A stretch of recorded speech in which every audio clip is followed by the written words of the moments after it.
सलामونه کتونکو د انګازه سره ظهیر یوسفزی ستاسو په درانه خدمت کې حاضر یم.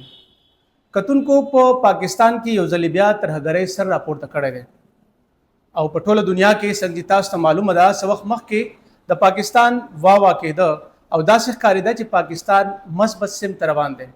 خو د حیرت خبره دا ده چې د نورو ملکونو د مسایلو حل کولو والا یا د هغې کوششونو والا پاکستان اندرونی مسائل یکدم څنګه سیوا شو، ترهګري یکدم څنګه راپورته شوه او داسې څه وشو چې خصوصي په خیبر پختونخوا بلوچستان کې ترهګر یو ځل بیا سرګرم شو. دغه ترهګري ولې زیاته شوه؟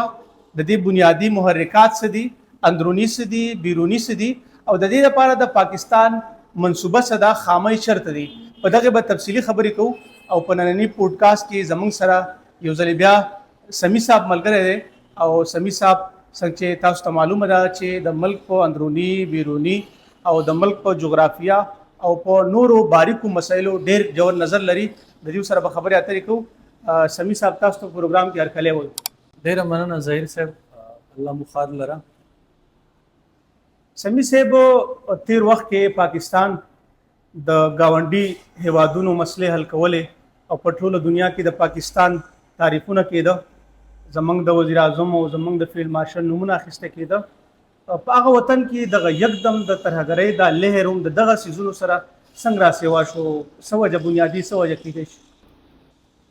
ظهیر صاحب څنګه چې مونږه په جیو پولیټکس کې ګورو، په جیو پولیټکس کې مونږ وایو دا یو سټریټیجیک چیس بورډ دی، یعنی دا د شطرنج یو داسې کیل دی چې بدی کې بیک وخت ډېر کلاړیان او لوبغاړي خپل پوزیشنز بدلوي او د وخت سره سره هغه خپلې چې کومې ګټي هغه خوندي کول غواړي او ځان محفوظه کول غواړي. د پاکستان چې کوم پوزیشن دی په ساوت ایشیا کې دا داسې دی چې دا صرف د یو ملک مسله نه ده، بلکې دا یو ګیټ وے ده to Central Asia, دا یو ګیټ وے ده to East Asia, دا یو ګیټ وے ده to Europe داسې، او دا یو ګیټ وے ده د میډل ایسټ لپاره. گویا دلته ډېر لوبغاړي داسې دي چې هغه په دې چیس بورډ کې کردار ادا کوي.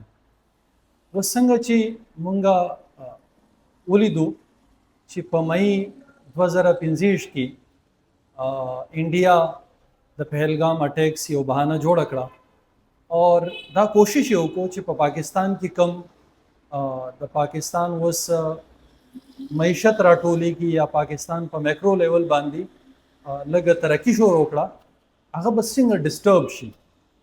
نو انډیا براه راست په پاکستان باندې حملاور شو. خو مونږ وکړه چې په څلور ورځې جګړه کې د انډیا رافایل راغوزار شو، د هغو سخوی راغوزار شو، د هغو میکس راغوزار شو. مونږ وکړو چې انډیا د دې حمله په نتیجه کې یا د دې څلور ورځې چې کوم جنگ و د دې په نتیجه کې ډېر ذلیله شو، د هغو ډېر نقصان وشو. بیا د هغو پالیسي داسې شوه چې هغه پروکسیز طرف ته لاړو. په پروکسي وارفیر کې مسله دا وي چې کله یو دشمن دا ګڼي چې هغه براه راست تا سره مټ نشي اړمولی، براه راست تا نشي شکست درکولی، نو هغه یو هایبرید وارفیر، یو داسې جنگ چیړاو کی چې په هغې کې کلاړیان او لوبغاړي هم نوري، په هغې کې دی صرف خلک فنډ کوي اور په هغې کې دی ستا په ملک کې دننه، ستا په دې سیمه کې دننه داسې یو حالات جوړ کړي چې ته د دننه نه کمزوری شي، او چې د دننه نه کله ته کمزوری شوې بیا د هغې نه بعد د هغه دپاره په تا باندې حمله کول یا ستا تاله شکست درکول د اساني. نو د مئی 2025 نه بعد، یعنی د مئی 2025 نه بعد مونږ ګورو چې یو غټه ټرایکا جوړه شوې ده او په دې ټرایکا کې یو خو بھارت دی، انډیا، دویم په دې کې اسرائیل دی او دریم په دې کې یو زمونږ عرب زوړ دوست ملک دی. دې ټرایکا دا منصوبه جوړه کړې وه او د دوی میوچول انټرسټ هم په دې کې و چې پاکستان په څه طریقه سره ډیسټیبلایز شي یا دلته ترهګري زیاته شي. نو هغه په افغانستان کې لبد مرغه چې کوم خلک یا کوم ګروپونه مونږ دا ګڼل چې داغو په طاقت کې د راتلو نه بعد به دا د پاکستان دوستانی دا غو سره د دې ټرای کې چې کوم انټریکشن وشو او پاغو کې کوم سخت مزاج خلکو کوم انتها پسند وو هغه دوی یوټیلایز کو او دوی دا جنگ دوباره ګرم کړو. په دې کې صرف دا یو خبر مزید هم کول غواړم چې کله هم یو ملک یا داغه اندرونی حالات تر هغه پورې نه ډیسټیبلایز کیږي تر څو پورې چې په ملک کې پالیسی ساز کم دي یا غټي ادارې دي چې هغه چوکنای او داغه پالیسی یکسای. نو زه دا خبره هم کول غواړم چې په 2021 کې کله زموږ د طرف نه سیبان تلو اول ته چایس کله او بیا داسي لار غول اور کړه چې دا غزینه انتها پسند ناصر دل ترالو او دلته یې ډیره جمع وکړه دلته غو ته زینه ملاو شو او بیا دوباره په پالیسی کې اکثر چینج رالو او داغو نیگیشن وشو چې دا خلک به ماینس دي سبانه. نو دې پالیسی هم موږ نقصان راکو او داغه یو وجه دا هم جوړ شو چې د خلکو دلته سرایتو کو خپل زینه پیدا کړو او نن سبا هو دا زینه اکټیویټ دي. سمی صاحب څنګه چې تاسو ذکر وکړو چې دغه ټرایکیا زمون خلاف جوړه ده یا داسې سم مسایل من ترازی چې زمون د ملک د ترهګری ښکار کیږي خدا مسلې د پوخان را روانې دي په من کې څه داسې یو مسله راځي چې هغه مونږ ته واپس چیلل شي هم دغه خلک دغه پالیسی ساز یا دغه سکیورټي انتظامیه همیشه ولی ناکامه کیږي چې یو داسې نوې مسله مونږ ته راولاړېږي او د هغې وجې مونږ دغه وهل خورو یا زموږ په ملک کې ترهګري سیوا کیږي. دویمه تاسو د هند خبره وکړه چې د هند دا کوشش دی هند زموږ نه څه غواړي هند زموږ دښمن ولې دی او د په خپله بونډۍ د سره لاهور لګېدلی دی پنجاب لګېدلی دی هلته څه حمله نه کوي یا هلته ترهګر نه راړئ دغه ترهګر مونږ ته په نورو لارو صرف پښتنو ته یا بلوچیانو ته یا په موږ د کویټې خبره وکړو یا موږ د خیبر پښتونخوا خبره وکړو د پېښور وکړو بنو وغیره هلته دا ولې راځي مطلب دغه محدود ځایونو ته یا دغه محدود صوبو ته ولې راځي؟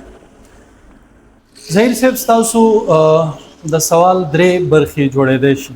اوله برخه دا چې هند زموږ دشمن ولې دی. نو دا یو ډېر تاریخي حقیقت دی چې زمونږ ازادي او د هند نه زمونږ جدا کېدل دا هند کله هم نه دي تسلیم کړي. په کوم ورځ چې مونږه ازادي حاصله کړې ده په 2019 کې په 2028 کې هند زمونږ سره د جګړې یو ابتدا وکړه. بیا دا جګړه 2022 ته لاړه او بیا دا 2021 لاړه او بیا د کارګل وشو بیا دا سینوري بلاشه جګړې شوې دي. نو هغه زمونږ د ایگزیسټنس مسله دا وته یعنی زمونږ په دې دنیا کې د یو آزاد ملک په تور باندې اوسېدل دا د هند غټه مسله ده. نو دغه زمونږ ازلی یا ابتدایي یا سمی صاحب دا مسله د بنگلاديش سره ولې نه ده هلته دا صورتحال نه کم چې په پاکستان کې دا ډېر ښه سوال دی ځکه چې بنگلاديش دا د پاکستان حصہ و او تر 71 پورې یو اویا پورې دا د پاکستان حصہ و. دا چې کله جدا شو دا د پاکستان نه جدا شو خو جدا ولی شو دا غي تاریخ هم مونږ ګورو چلته مکتب بانی جوړ شو انډیا له د یو حصے انتخاب کولو چې یو حصہ د بل حصے خلاف کول دي. انډیا چې کله داو کتو چې دلته په دې موجوده پاکستان کې یا کم زوړ چې کم ویسٹ پاکستانو هغه پاکستان کې بنیادی اسټابلیشمنت دلته ده دا ازادي چې کوم خلکو حاصله کړي و دا غو وارثین یا خلک دلته دي. نو هغه خلک چې کوم داغه بنیادی حصہ نو یا هغه ته دا احساس وو چې مونږ له د برابرۍ ټریټمنټ مونږ ته نه راکول کېږي هغه ال تخپل کار شروع کو او پمنس کې دا درار راوسو او بنگلاديش هغه طرف ته لاړو. نو چونکه د بنگلاديش د ازادۍ ذریعہ انډیا جوړ شوی و نو د بنگلاديش سره دغه د تعلقات خرابېدو سب بنیادی وجوهات مخې ته نشو راتلې. ها مونږ وکړو دا اوس په حال کې چې کله حسینه واجد د غزینه لاړه نو چونکه دا خو د مجیب صاحب لور و دا غینه بعد د انډیا د بنگلاديش سره هم تعلقات خراب شو ځکه اوس بنگلاديش د انډیا د یو بچونګي حیثیت په تور باندې خپل رول نه پلی کول غواړي. هغه د پاکستان سره تعلقات درست کړو یونس صاحب د پاکستان سره خپل اړیکې مضبوطې کول دا خپل مقصد بیان کړو. نو ځکه د انډیا د هغو سره هم تعلقات خراب شو. اوس راځو ستاسو د سوال هغه دویمې برخې ته چې هند دا زمونږ سره کومه دښمني ده دا د لاهور د اړخه ولې نه ساتي، دی ولې د افغانستان د اړخه په مونږ باندې حمله ورکېږي. نو څنګه چې ما اوس ذکر وکړو ظهیر صاحب دوی په 62 کې دوی په 71 کې دوی د هغې نه بعد دا ټولې حملې دوی د لاهور د بارډر نه کړي دي او دوی په دې بارډر باندې په براه راست جنگ کې ناکامه شوي دي. دغه ناکامۍ د وجې نه بیا څنګه چې ما په شروع کې ذکر وکړو دویم وارفیر دا دی چې خلک بیا پروکسیز استعمالوي. اوس دا خبره چې افغانستان د انډیا پروکسی په تور باندې استعمالېږي که نه استعمالېږي، نو دا یو څه ایلیمنټس په جیو پولیټکس کې مونږ له کتلي او هغه ایلیمنټس مونږ ته دا وایي چې صاحبه دا ملک د دې ملک د پروکسی په تور باندې خپل ځان استعمالولو ورکړی دی یا نه دی ورکړی.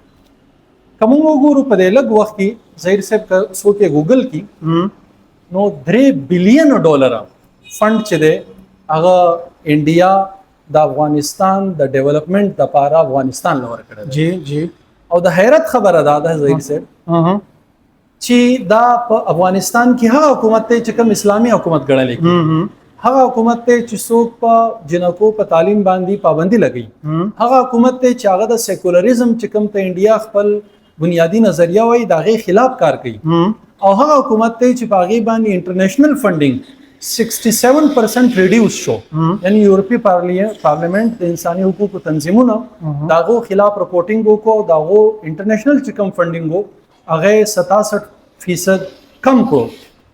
خو دویم طرف ته مونږ دا ګورو صرف په دې کال کې ظهیر صاحب که د انډیا تاسو بجټ وګورئ منسټري آف فورن افیرز راواړوئ نو په هغې کې انډیا د افغانستان په فنډ کې 27% 27% انکریز وکړو. ولی مطلب د انډیا داسې کم میوچول بینیفټس دي د افغانستان سره د دې نه علاوه چې د دواړو دشمن په دې وخت کې پاکستان دی، د دې نه علاوه د دوی څه داسې انټرسټس دي چې په هغه انټرسټ کې دوی هغه ګورنمنټ له چې هغه یو اسلامیک ګورنمنټ دی بځای هغه یو داسې ګورنمنټ دی چې هغه د سیکولریزم خلاف دی، هغه د انډیا د نظریې نه خلاف دی، دوی هغه فنډ کول غواړي. د دې صرف د دې کال د انډیا فنډینګ کو ګورو ظهیر صاحب انډیا په فخر سره وایي چې مونږه $100 ملین مونږ د افغانستان لپاره وقف کړي دي. پاغي کې به ګرانټس هم دوی ته ملاويږي، پاغو کې به دوی ته میډیسن ملاويږي، تعلیم به ملاويږي وغیرہ وغیرہ. اولته یو سلما ډیم دوی جوړ کړي دي، یو غټ هایوے جوړ کړي دا اور دا سینور اندرا ګاندھی هاسپټل جوړ کړي دي وغیرہ وغیرہ. دا خو بظاهر د انساني چې کوم بشري حقوق دي د هغې د حفاظت لپاره یا د هغې د فروغ لپاره په دې زموږ هېڅ اعتراض نشته. جی خو چې کوم $18 ملین په خپل بجټ کې یو ملک د بل ملک لپاره یږدي دا په سمجھ کې نه راځي. او د دې نه دا خبره ظاهریږي چې څنګه په انټرنیشنل پولیټکس کې مونږ وایو ظاهر صاحب چې نو ډینر از فری، هېڅوک هم تاله یو ډینر فری نه درکوي. چې سمیع صاحب تاسو ذکر وکړو چې هند یا داسې بهر ملکونه پراکسی وار کوي او زمونږ خلاف خلک استعمالوي. د بهر خلکو معمولی فنډینګ د وجې نه زمونږ په ملک کې دومره هله ګوله جوړه ده او زموږ په ملک کې غیر یقیني صورتحال دی. آیا موږ به طور کوربه څه کړي دي؟ موږ داسې څه پلان کړی دی چې موږ د دې په مخنیوي کې وړاندې کامیاب شو؟ زموږ څه پالیسۍ دي په هغې تاسو لږ نظر واچوئ څنګه چې انډیا فنډ کړی دی یا د دې لپاره تیاری کړې دي؟ موږ کومې تیاری نه دي کړې د دې لپاره. ظهیر صاحب موږ به لږ حقیقت پسندانه تجزیه د خپلو حالاتو هم وکړو. څنګه چې ما په شروع کې ذکر کړه چې کله هم د یو ملک اندرونی حالات صرف د بیرونی ډي سټیبلایزر ایجنټ د وجې نه خرابېږي. نو زمونږه اگر چې کوم د اپریشنونو تعداد وګورو نو هغه په زرګاو دی. جی داسې کومونګه خپل د بارډر مینجمنټ وګورو نو په هغې مونږ ډېره خرچه کړې ده. مونږه کنډتارو لګولو، مونږه بارډر فورسز ملټیپلای کړو، زیات مو کړو، مونږه بارډر بند کو، مونږه کوشش وکړو چې کراس بارډر چې کوم ټرافیک دی دا تر یو حده پورې کنټرول کو. نو د هغې شاته ډېر وجوهات دي، خو مختصره خبره دا ده چې موږ په هغې کې به طور قوم په مکمله توګه باندې کامیاب شوي نه یو. نه یو. په دې کې څه زمونږ خامیانې کوتاهیانې او څه زمونږ مجبوریانې. مجبوریانې بیا موږ ته معلومې دي چې د بارډر دواړه طرف ته پښتون اوسېږي. په هغې کې د دې خلکو کلچر یو دی، د دې خلکو رشته داریانې دي، د دې خلکو ریلیشنز دي. په دې خلکو باندې او دا یو ډېر غټ بارډر دی، ډېر غټ، دا یو ډېر مشکل ټیرن دی. داسې ټیرن دی چې یو ځای غر دی، بل ځای یو غټه کنده ده او بل ځای بیا نامناسب موسم دی. په دې بارډر باندې 100% نگرانی ساتل او بیا داسې نگرانی ساتل چې دواړه طرف ته یو خلک اوسېږي او بیا د هر سپایي یا د هر هغه ایجنټ چې هغه د بارډر سکیورټي لپاره دی په هغه باندې نظر ساتل چې هغه آیا څه پیسې خو د خلکو نه اخلي، د پیسو په ذریعه بارډر کراس کوي. دا کار کول تقریبا د یو ملک لپاره هم دا ناممکن دي. یعنی دا کمزوریانې په پاکستان کې هم تاسو په خیال چې کم دا خلک زی راځي په دغه معاملو کې شفافیت هم کم دی، کمزور دی، زموږ د خامۍ ذریعہ جوړه ده. د دین علاوه تاسو باوریدلی تیر ورځو کې زموږ یو وزیر موصوف دا هم ویلي دي چې تاسو لخرې جوړې کړئ او دغه ترهګرو خلاف وجنګېږئ، خصوصي په خیبر پختونخوا کې. نو دغه زموږ د سکیورټي ادارې کاغه د پولیس په شکل کې دي یا کاغه په نورو شکلونو کې دي، دا د څه دپاره دي که چې تم خدا نخواسته غلاوي شروع کېږي، ډکیتیانې شروع کېږي، د هغې حفاظت موږ وکړو، د ترهګرو خلاف موږ لښکر جوړ کړو. نو دا صرف زموږ دپاره دا لښکر که خدا نخواسته جوړ هم شي نو دا خو موږ اپس کې په جنګ ورلو، سبا خو دغه خلک ځي راځي، د هغو خو څنګه تاسو ویسل لارې. نو آیا دا به مزید خانه جنګي نه جوړېږي؟ دا بیان ورکول یا داسې یو تیاری کول چې یو لښکرې جوړې شي دا به مزید ملک غیر یقیني صورتحال ته یا جنګ ته نه ځي؟ ظهیر صاحب زه خو د وزیر په دې بیان باندې څه سټیټمنټ نه ورکول غواړم. پاسې بین الاقوامي سټینډرډز به تاسو ته ووایم. بین الاقوامي سټینډرډ دا دی اوس په دې وخت کې چې د هر سټریټیجیک مسلې دپاره سپیشلایزډ فورس کار کوي. جی د هغو ټریننګ کېږي، هغو په هغه مسله باندې بیا قابو حاصلوي. د بارډر که موږ د انډیا بارډر فورسز ته وګورو نو هغه بارډر فورسز دي. موږ سره رینجرز دي، زموږ سره اف سی ده، زموږ سره ملیشیا وه، دا خلک. د دوی بنیادي ټریننګ هم دا دی چې دوی د په جنگي حالاتو نه علاوه چې کوم حالات دي، مطلب د امن حالات دي یا کراس بارډر څه معمولي ایشوز دي، سکرمشز دي، هغه کې دا فورسز ټرین دي او دوی به د بارډر خیال ساتي. جی پاتې شو په ملک کې دننه ترهګري ده. د دې لپاره زمونږ په عام حالاتو کې پولیس، د ایلیټ فورسز او بیا آرمي د دې لپاره سپیشلایز ټرین ده. جی او دا د هغو ذمه یعنې تاسو د لښکرو په حمایت کې نه که څوک دا خبره کوي چې موږ به داسې ملیشیا جوړه کړو چې هغه به عوامي ملیشیا وي، نو ټیک ده، دا ملیشیا خو به وجنګېږي نن سبا. ستاسو خبره چې دا به د هغه مقامي خلکو دپاره مسله جوړه شي. نمبر 2 دا ملیشیا چې دومره طاقت حاصل کړي نو دا سبا واپس حالت امن ته نه راځي. هغه طاقت به بیا ریاست څنګه ختموي او نیګیټ کوي به، او دا خلک به بیا واپس نورمل لایف ته څنګه راولي. زمونږ خو المیه دا ده چې کوم خلک د روس خلاف مونږه سپورټ کړو او مونږ ورته ویل چې د ایز ا کنټراکټر مونږ د ډیل کړو جی چې د رشیا خلاف تاسو لا ډیفنس کول دي. هغه چې کله واپس راولو هغه بیا اصله یې ښودلو ته تیار نه، ځکه د هغو سره ټریننګ و، د هغو سره ایکسپیرینس و، هغو بس بیا مزید امبیشنز واخیستو چې اوس به مونږه چونکې هلته مو روسیان وزغلول یا هلته مو امریکایان وزغلول، اوس مونږ ته د پاکستان فوج هم شی نه دی، مونږ اوس دلته قبضه شروع کړو. دا مینټالیټي په هر هغه سړي کې بیا راځي د کوم سړي په لاس کې چې ګن وي. او د دې ګن ورکولو دپاره، عوام ته د ګن ورکولو دپاره هر څوک چې دا سوچ لري یا هر څوک چې دا یو پلانینګ لري، دا یو انتهایی کمزور پلانینګ او یو انتهایی د ملک سره د دشمنۍ پلانینګ دی. دا د عقلمندۍ او دا د عالمي معیارات مطابق نه دی.